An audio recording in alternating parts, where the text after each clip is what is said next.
Hi guys, so now let's see how we can change this portrait design to landscape in Canva.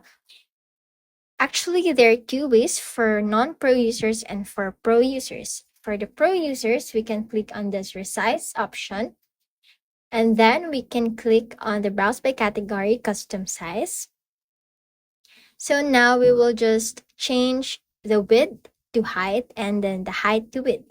So the width will become 1920 and then the height will become 1080. After that, we can click on the resize this design, wait for it to load the preview, and then click resize this design. Now we can see that it is already in landscape. And the other option for the non-pro users is to click the file, create new design, custom size, and make the width longer than the height.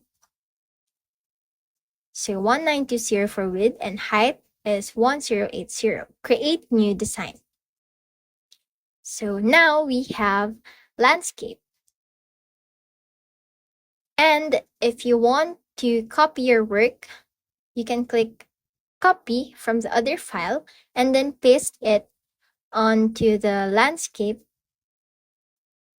and you can resize it manually.